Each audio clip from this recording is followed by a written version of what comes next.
Nous sommes chez Marie-Hélène, bien, et vous vous étonnez de voir peut-être devant vous de la paille. Alors nous ne sommes pas au centre équestre, ni dans un élevage quelconque. Simplement, nous allons voir tout à l'heure, cette paille, à quoi elle peut servir. Et à travers nos propos, vous comprendrez de toutes les façons.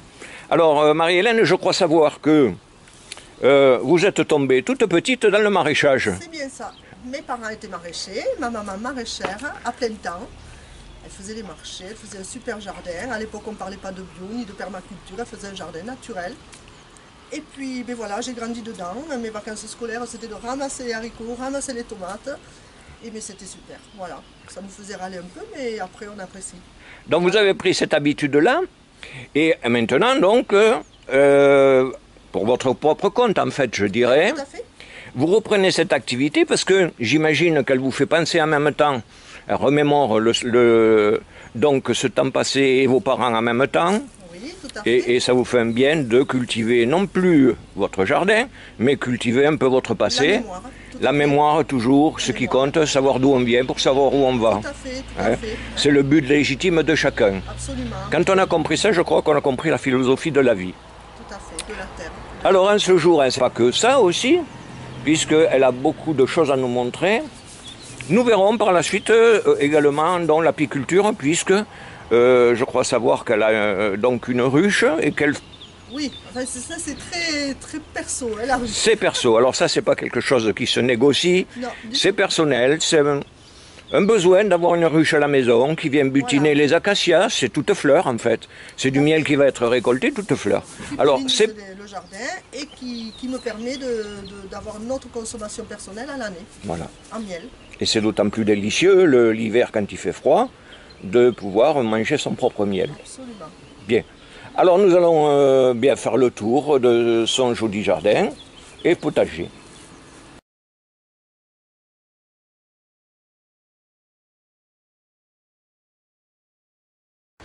C'est les premières cultures de printemps avec les betteraves qui arrivent à maturité, les oignons rouges, les oignons de Trébos, un peu plus loin les oignons jaunes et les échalotes. Donc tout ça va être récolté au fil des jours. Et ensuite, ça va laisser place. Bon, je vais laisser reposer un petit peu la terre, la travailler, la nourrir avec de la fougère, avec de la prêle, etc. Et de l'ortie, bien sûr. Et puis ensuite, une fois qu'elle aura bien reposé, je vais mettre les semis d'automne et d'hiver. Épinards, oseilles. Et je vous vois donc déjà préparer un panier. Est-ce que vous pouvez m'expliquer ce que vous faites actuellement? Alors là, il y a une dame qui va venir tout à l'heure chercher un panier de légumes.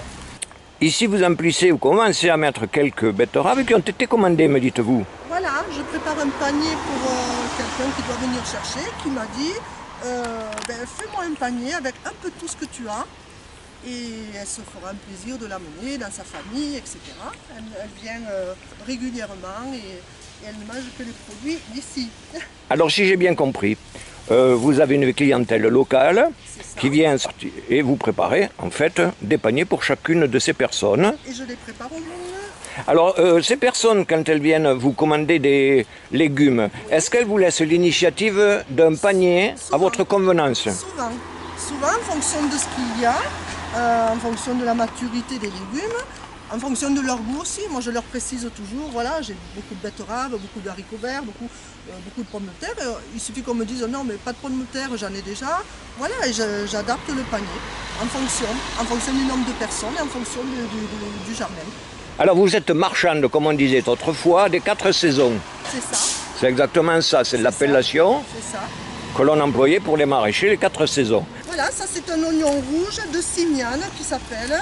Il est très doux, il se consomme en cru ou même en cuit. Alors, il peut accompagner tous les ragoûts d'été de légumes, mais en cru, il est très doux avec les assaisonnements, avec les tomates, avec les haricots, etc. Voilà. Ce jardin de printemps, Oui. Marie-Hélène va ramasser maintenant une autre espèce d'oignon Oui. qui s'appelle... L'oignon de Trébons. Est-ce qu'il a... Bon. Alors il est bien évident que nous n'avons pas ces senteurs Ah oui. que nous apprécions, nous, ici, dans ce potager. Mais c'est vrai que l'oignon dégage une odeur, et on comprend d'autant mieux que vous aimiez tant cette culture, et que nos anciens donc aimaient à travailler la terre, parce qu'il y a des odeurs, des parfums, qui viennent aux papilles, et qui nous enivrent, hein, quelque part. Absolument. Voilà, donc on a là-bas au bout des oignons, des betteraves rouges, encore de l'oignon de Simiane, un peu plus loin l'oignon de Trébons, les l'échalote que je vais bientôt récolter et faire sécher, du gros oignon jaune de garde que je raconterai un peu plus tard. On a quelques salades qui ont monté, c'est pas très bon mais c'est joli, donc je les laisse. Les poireaux d'été, on se sert souvent en vinaigrette, etc. Et là on arrive aux carottes, petits pois.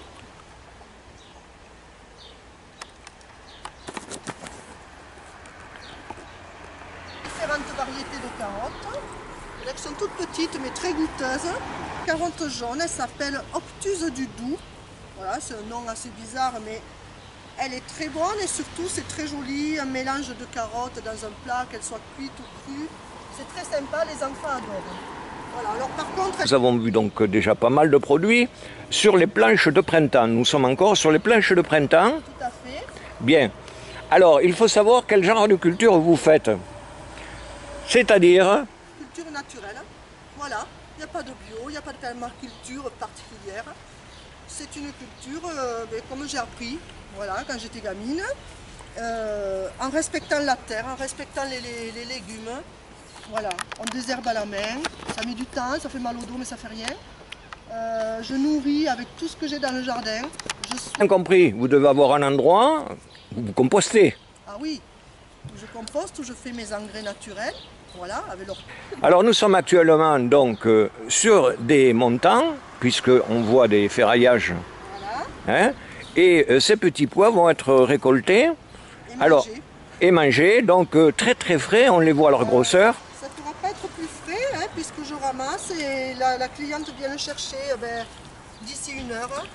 Voilà, elle pourra le cuisiner ce soir. Bon, après, on passe du temps à écouter évidemment. Voilà, les dernières pommes de terre primeurs qui restent et qu'il faut que j'arrache. Voilà, il y a 2-3 variétés différentes encore, hein, en petite quantité. Voilà, il y a de la prospère, il y a de la rate. Alors dites-moi, quand vous dites pommes de terre primeur, ça sous-entend pommes de terre nouvelles. Tout l'huile et du sel, c'est fameux. Donc tout ça, c'était des pommes de terre primeurs que j'ai déjà ramassées aussi et qui fait place à un jardin d'automne avec des brocolis qui seront bons en septembre ou peut-être début octobre, avec du romanesco, avec quelques salades. Il y a toujours une rotation de salades, les dernières blettes. Et un peu plus loin, tous les poireaux d'hiver que je viens d'installer, avec du fenouil aussi, le fenouil bulbe que l'on consomme pareil en octobre-novembre. Alors voilà ce qui explique, hein, et dans l'ambiance de nos campagnes, c'est qu'une rotation tout à fait permanente, parce que de tout temps il fallait, puisque c'était la terre nourricière, aucune terre ne devait être donc en sommeil. Voilà. Dès que les cultures de printemps se terminaient, oui. Bien, tout de suite après, on plantait pour l'automne. Tout à fait. Et c'est ainsi que chaque parcelle était cultivée. Voilà, j'ai 2 gros tas de compost, toujours un qui a 6 mois de plus que l'autre. Et voilà, j'étale bien mon compost, je retravaille, je laisse la terre se reposer un peu. Et je plante, et puis ben, la nature fait son travail. Et puis voilà, jusqu'à présent, ça se passe bien. Donc chaque fois, si je résume, avant chaque plantation de nouveaux légumes, donc il y a un petit travail. Tout de même, oui. Systématiquement. Oui, voilà. Hein, toujours après, le même. En fonction du légume que je plante. Mais bon, voilà.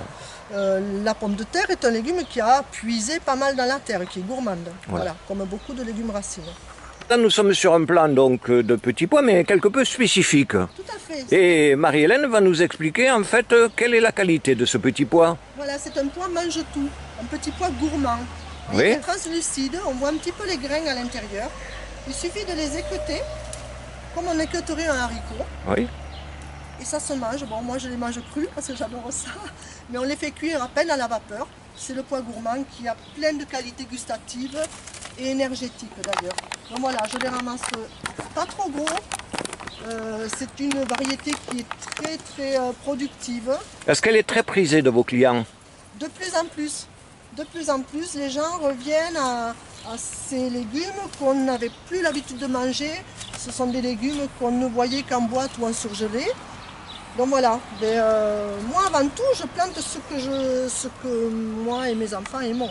Oui, parce qu'il faut savoir qu'en fait, votre activité vous permet en même temps de goûter vos propres légumes, de les apprécier et de les faire, donc, d'en parler d'autant plus savamment auprès de votre clientèle. Donc vous êtes à même, vous, de goûter déjà vos propres productions. Avant tout, oui. Vous voyez, ce matin, j'ai ramassé mes premiers haricots verts. On va les voir tout à l'heure. Bon, mais les premiers sont pour nous. Les premiers sont pour nous. Charité bien ordonnée commence par soi-même. Oui.